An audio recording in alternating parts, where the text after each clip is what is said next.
Okay, I paid the KISS tax. Now go find a job. Um,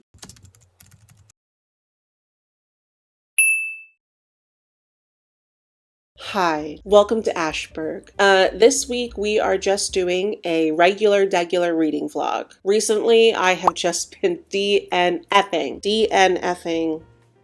over it. I don't know what it is. I don't know what is in the water. No, that's a lie. I do know what's in the water. Depression. Life has, it's been kicking my ass. Like, there's no other way to say it. I don't think that anything that I DNF'd was necessarily bad. It was just not, it was just bad for me in the moment. Like, for example, one of the more recent books I DNF'd was Dead Silence, which is a space monster horror type of thing, which typically would be right up my alley because I love a good sci-fi every now and then. But I think what happened is I read another sci-fi book like a week before, and I don't know if anybody else is like this, but when I'm reading sci-fi, it takes my brain a few moments to get like adjusted. And by moments, I mean 80 pages. But it takes my brain a few moments to get adjusted to the jargon. Because, you know, when you're switching up from just regular fiction to science fiction, now all of a sudden they're talking about the stabilization deck on Vector 12 in Sector B of the subfloor of the spaceship, the Cordelia, quantum theory, you know? And typically I rock with that, but sometimes it's like, I don't want to learn about loading docks. But that's all to say that I've been really trying to find things that I think are going to pique my interest and keep my interest, and that are going to make me inspired to keep reading. The good news is I feel like I finally found something that I want to keep going with. That book is Vespertine by Margaret Rogerson. And she also wrote the Sorcery of Thorns book series. Vespertine is a book about a girl named Artemisia. Artemisia. Artemisia. Yes, her name is Artemisia. Vespertine is a girl about, no. Artemisia, who is currently training to be a nun with the Grey Sisters. The Grey Sisters are responsible for cleansing the bodies of the dead. If you don't do that, then they have a chance of coming back as corrupted souls. Unfortunately, Artemisia's convent gets attacked by possessed soldiers, and in order to save it, she has to use this like really ancient evil spirit that's been trapped in the convent for like hundreds of years, which does work. But now that the dead has risen up and is threatening to take over the world, Artemisia has to now use this ancient evil spirit to save everybody. And over time, she starts to realize that the things that she's been taught her entire life may not be so true after all. I'm about 30 pages of the way through, and I'm really liking it so far. I love the idea of the nuns fighting off the evil dead and also having to work alongside demons to get it done. Like, I love those concepts together. Plus, Rogerson's writing is really working for me. Everything that she writes evokes a strong sense of the world and sense of the setting. So it's very easy for me to place myself and visualize what's happening before me. So thankfully, mercifully, we're going to keep going on with Vespertine. We also need to pick out a second book because I can't read just one book at one time. I can either read 0 or 14. That's it. Okay, so I have my iPad here because I have an e-reader, but recently I have been reading my books on the iPad because when you get to my age of 86, you really do value some big font. Okay, I paid the KISS tax. Now go find a job. I know that you can increase the font on my e-reader and on most e-readers, but when you do that, because the e-reader is so small, you're just like scrolling constantly. But on the iPad, I can get lots of screen space and it's easy on my eyes. So in my ebook library, we can do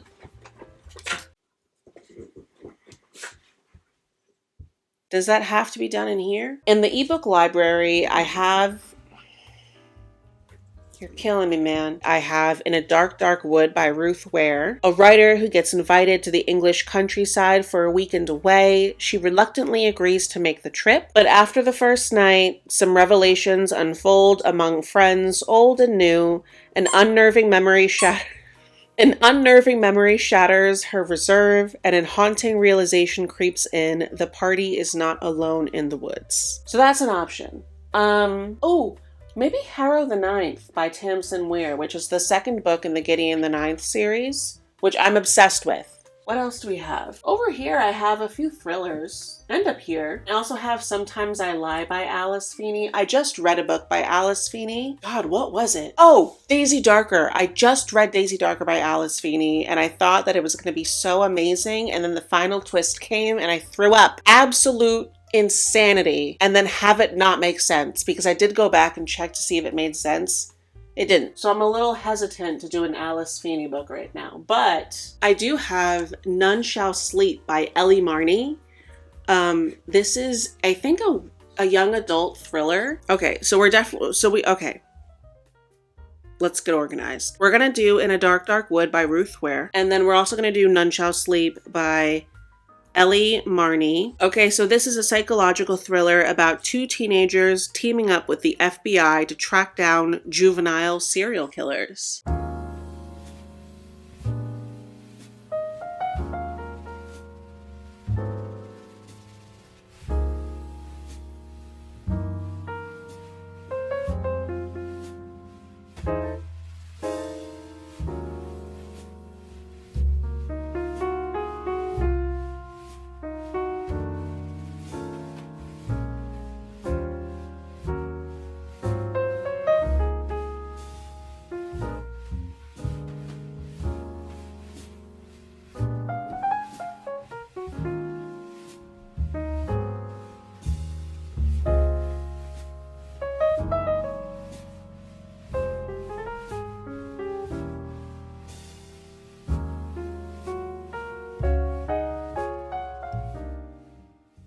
Okay, so I definitely thought that we were going to read In a Dark, Dark Wood by Ruth Ware, and then I started it and realized that I had actually read that book already like 3 years ago. So what that says about In a Dark, Dark Wood is obvious. So while we also read Vespertine, we're going to shift our attention to my library book called The Sanatorium by Sarah Pierce. It's a Reese's book club pick. How much weight does that carry? I didn't even know that she had like a famous book club. But anybody who plays Elle Woods can get me to read a lot. Our main character, Ellen Warner, ends up going to this luxury resort for her brother's engagement party. The resort is recently renovated. It used to be a sanatorium where a bunch of horrific medical crimes went on. Ellen and the other engagement party guests get stuck in the hotel, and then people start dying, whether if somebody kills them, whether the ghosts of the patients just grab her by her ponytail, I don't know. But we're gonna find out. And then at the same time, we can decide if Reese Witherspoon has good taste in books. So that's a fun new element to the video you didn't know you were gonna get.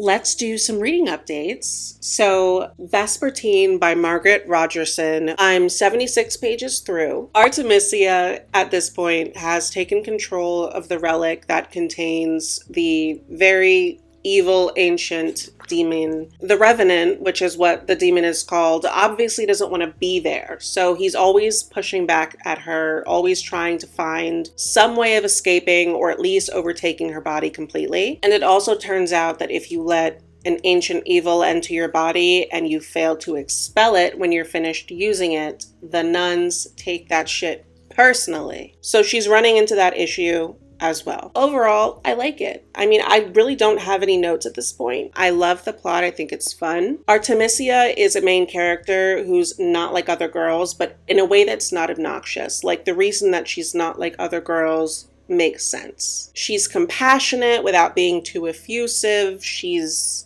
strong, she's brave, she's quick to act, but she's not forcefully sassy. That's Vespertine. I've also made some progress in the sanatorium. Damn, I'm kind of far in this. I'm 168 pages inside of sanatorium. I feel nothing. Yeah, I don't know what it is about this book because the setting itself is a great setting. You're in a hotel that used to be a sanatorium. You're surrounded on all sides by dense forests and densely packed snow in the middle of a blizzard. People are dead and or missing. We have a main detective character who's recently suffered a trauma. Her brother, who is probably a sociopath. And then a killer with an unknown motive that is always kind of stalking the outside, but I don't know. I'm just not feeling it. Like, I am the type of person where even if a thriller isn't good, I'll still be hooked for a bit. I'm still gonna want to know, okay, who did it? I might be insulting and I might roll my eyes, but I'm gonna still turn that page. But for this, I just absolutely feel nothing. Like, if this book disintegrated right before our very eyes, 3 retirees would show up to my apartment,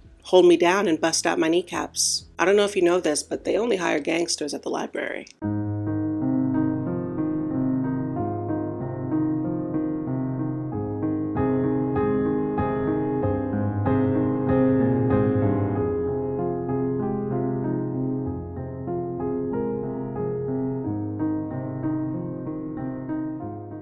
All right, so I have about 60, 70 pages of the sanatorium.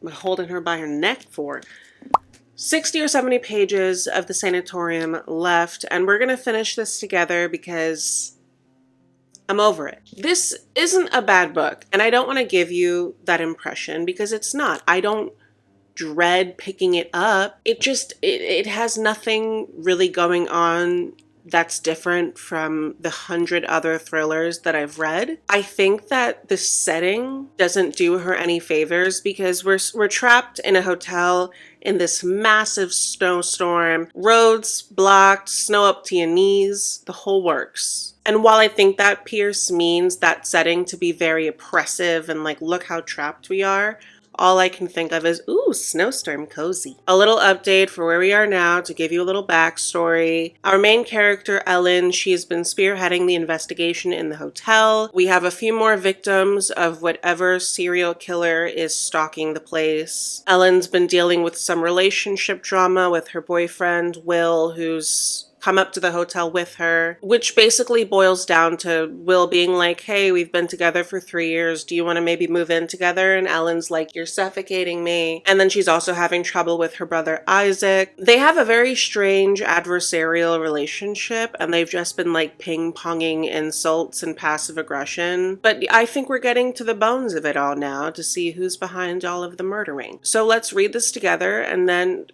we can read something else.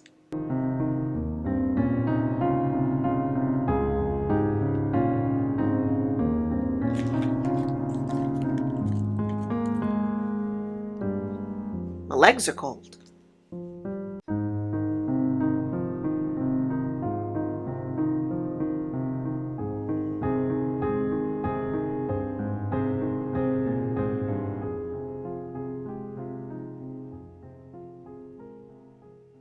Okay, I won't lie.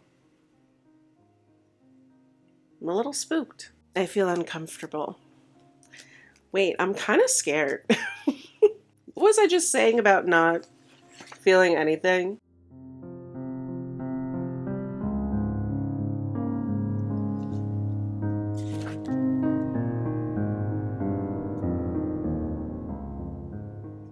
Ooh, okay, we're coming up to another reveal. Let's see how this is. This is kind of ending on a high note. I might have to eat my words because this is kind of picking up. With the last 40 pages to go, mind you.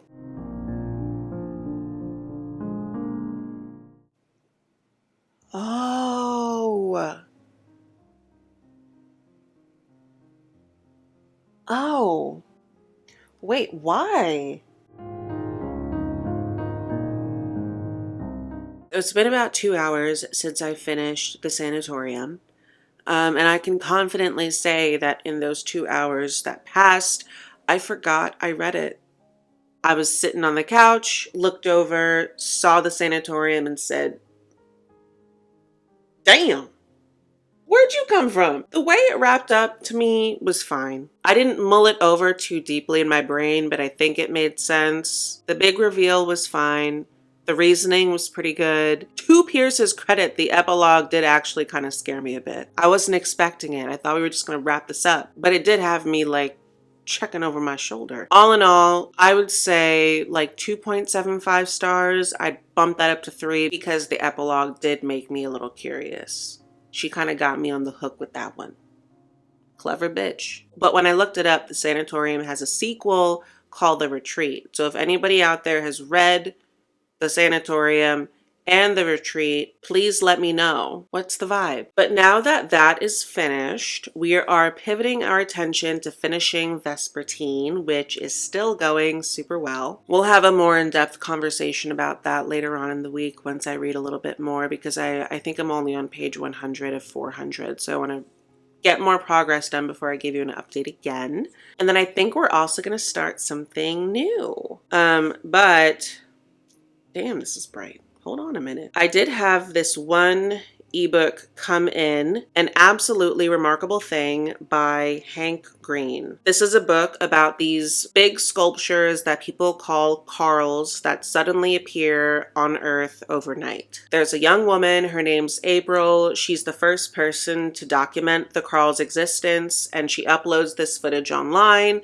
and basically the whole world is like, oh my God, an invasion. We needed it.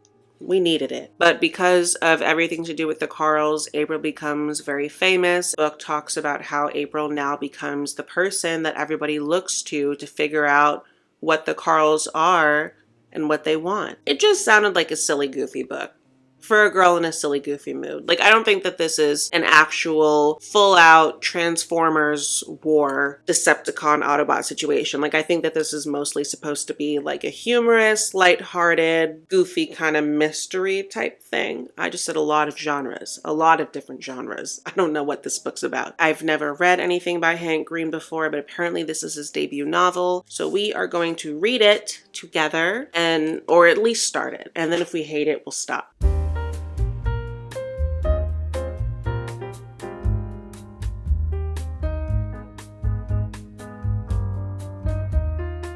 Okay, so I've added a few books to the reading list. Probably too many, but it's too late. I did end up starting None Shall Sleep, and I bet you thought I forgot, because I did. I'm only like 30 or so pages in, but I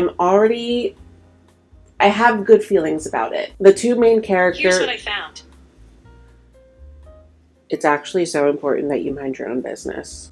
The two main characters, Emma and Travis, who make up this duo who interviews the juvenile serial killers, they've both gone through it themselves. Like, they were both victims of some type of horrific serial killer encounter, and they've come out of it to help other people. So I'll let you know how that goes. I've also gotten about 50 or so pages through An Absolutely Remarkable Thing by Hank Green. It's all told from our main character, April May's point of view. Goofy name. Very goofy name. I don't know how I feel about that yet, but whatever. And because it's written from April's point of view and from a first-person point of view of her recounting all of the events around the arrival of the robot sculptures, which are named Carls, it's very conversational, a little rambling. She goes off on a couple tangents. Like, I can see why some people wouldn't like that very informal tone, but I personally think it works because this is such a radical thing to have happen to somebody. So for her to tell the story in a way that is kind of all over the place, like, I think that fits. That's exactly how I would tell the story if Transformers blessed me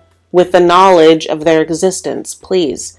I'm waiting. The book seems to be trying to tackle views on what like quick fame and social media stardom does to a person. Although the social media stuff is good and the fame stuff is good, like I prefer to read about the mystery behind the Carls. Like that's really what I'm latched in on, but it is going by so quickly. I'm sure I'll finish it up very soon. And then finally, I also started this middle grade mystery book called The Swifts, A Dictionary of Scoundrels by Beth Lincoln. This is about the Swifts. They're a very strange but tight-knit family, and they all have names based off of words from the dictionary. So our main character is Shenanigan Swift. Shenanigan is preoccupied with finding some family treasure, some long lost family treasure. And while she's focused on that, like she's also contending with the fact that a lot of her relatives are suddenly coming to the Swift family house to visit. And one of the Swift relatives ends up pushing their great aunt down the damn stairs. To what end? I don't know. Did she have money? Did they just do it for funsies? Or maybe they thought that the great aunt would look really cute at the bottom of the stairs. I don't know, but we're going to find out. So that was another book that I started. We are in the middle of Vespertine, An Absolutely Remarkable Thing, None Shall Sleep, and The Swifts. So 4 books. We can officially declare my reading slump over because all of these sound fantastic to me. So I went to the bookstore and I picked up a couple things that I wanted to share with you. And I know that I have a lot of stuff to read, but capitalism wins again. I got Harry Potter and the Chamber of Secrets because I was reading Harry Potter for this channel, which we're still going to do. I just had to get the second book and get back on YouTube, but I have it now. So next, I really wanted to start a fantasy series, so I decided to go with The Bone Shard Daughter by Andrea Stewart. I don't know anything about this book, but after reading Gideon the Ninth, anything to do with bone magic is very exciting to me. The synopsis says, the Emperor's reign has lasted for decades. His mastery of shared magic? Girl, it's shard magic. It's in the title. His mastery of bone shard magic, powering the animal-like constructs that maintain law and order. But now his rule is failing and revolution is sweeping across the Empire's many islands. When the Emperor refuses to recognize his daughter as heir to the throne, she vows to prove her worth by mastering the forbidden art of bone shard magic. Yet such magic carries a deadly cost. Oh, so this emperor cracked the code to bone shard magic and he monopolized the hell out of that. He bottled that shit up. Like all powerful people, he said, oh, this is kind of nice. No one else can have this. Next we have, okay. Like I said, I really wanted to start some fantasy series and I didn't do any research. So, bug! Ooh! Oh. Disgusting. I was minding my own business, filming my little video. The things that are crawling. Crawling. Not just crawling, but rushing me. All good? Yeah. Ready to check for more? No, I think that's it. As I was saying, okay, I wanted to give this a try. Crescent City by Sarah J. Maas, part of the House of Earth and Blood series. Let me explain. I started A Court of Thorns and Roses like everybody else. I got through the first book and then I started A Court of Mist and Fury, and I think I got about halfway before I DNF'd just because it was not holding my attention. I tried physical copy and audiobook. Nothing could save it. But I have heard that Crescent City is her best work. It's a lot more fleshed out. It's a lot more impactful. I don't have an excuse other than, why not? And we're probably going to end up reading it together. So be on the lookout for a future video where we read Crescent City and see if I can finally get on board with the Sarah J. Maas train. And then the last book is not a fantasy book, but a poetry book. It is called The Dark Interval, Letters on Loss, Grief, and Transformation by Rilke. I've heard really, really great things about Rilke, and I think that this material on loss, grief, and transformation is just fitting for where I'm at in life right now. So we're going to give this a shot too. But that was it. That was my little book haul. And now we're going to get back to the other 14 things that I'm in the middle of. I think I'm going to end this part of the vlog here because next week is going to be the vlog where I finish all of the books that we started in this video. But we finished on a really good note, and I'm excited to see how all of the other things that I'm reading actually end up panning out. Thank you so much for attending the revival of my channel, the 8th revival of my channel. Thank you so much for visiting Ashburg. We were so happy to have had you, and we're going to see you again very, very soon. Bye!